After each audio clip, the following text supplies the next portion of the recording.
Are you wondering if you're pregnant or if your period is just around the corner? You're not alone.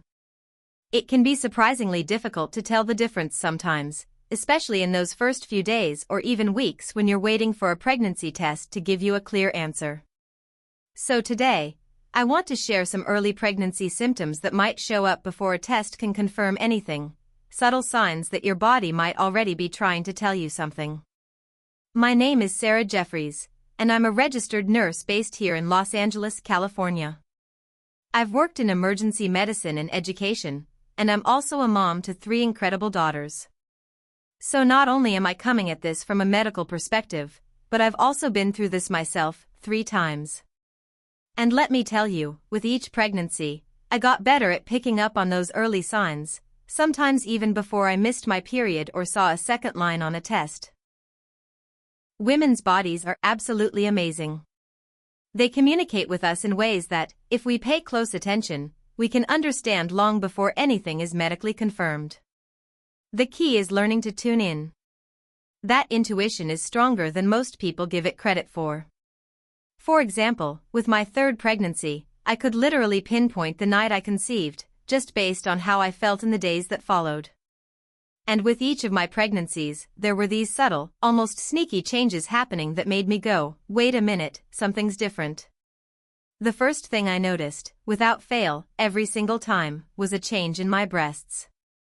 And I don't mean just a little swelling. I mean an obvious difference.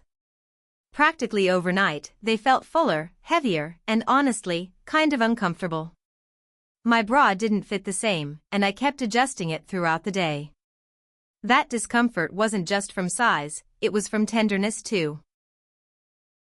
The soreness wasn't like what I get before my period. It was deeper, more intense. Even brushing up against something or lying on my side felt irritating. That was my first real clue.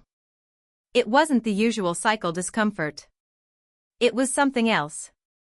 Shortly after that, I started feeling bloated. Now, yes, I know low bloating is also a classic PMS symptom. But in this case, it felt different. It wasn't just that I looked or felt a bit puffier. It was like my whole abdomen was under a kind of pressure. That feeling was due to increased blood flow and fluid retention around the uterus, which happens when the body goes into what I call protection mode. It's getting ready to nurture a fertilized egg and build a thick, healthy lining inside the uterus. Instead of shedding that lining like it would during a normal period, the body keeps it and builds on it. That's why the bloating sticks around longer and feels a little different than normal PMS. Then came the cramping, and this is where it can get confusing. Cramping in early pregnancy can feel a lot like period cramps, but in my experience, they're not quite the same. Period cramps tend to be sharper or more rhythmic, while early pregnancy cramps felt more like stretching or tugging. It was as if my uterus was preparing for something, like it was making room. I felt this as early as the 2nd week of pregnancy, which was incredibly early.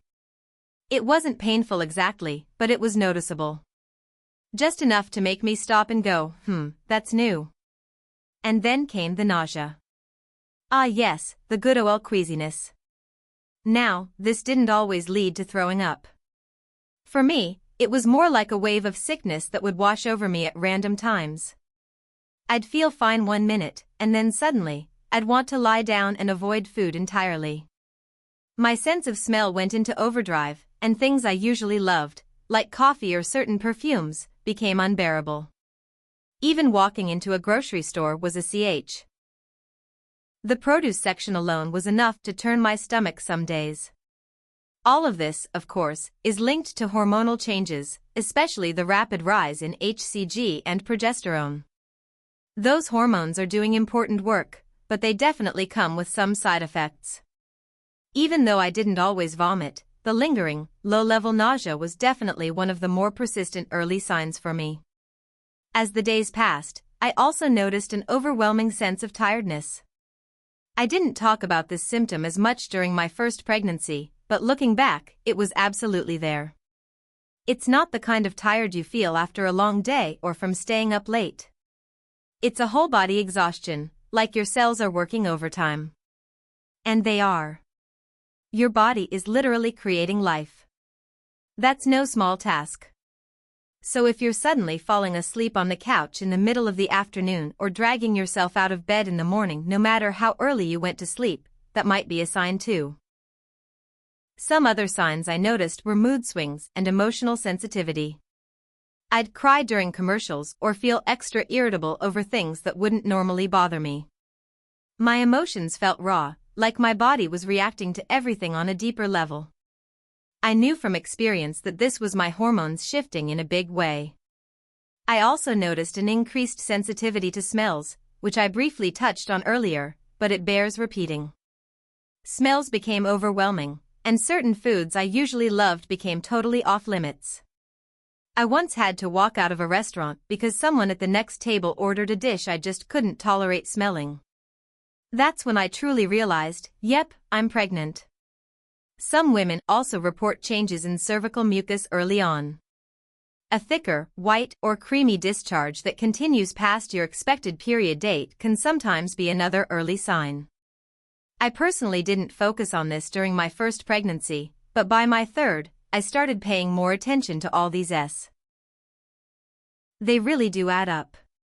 And while not every woman experiences all of these symptoms, noticing even a few of them together can be a strong clue that something's going on.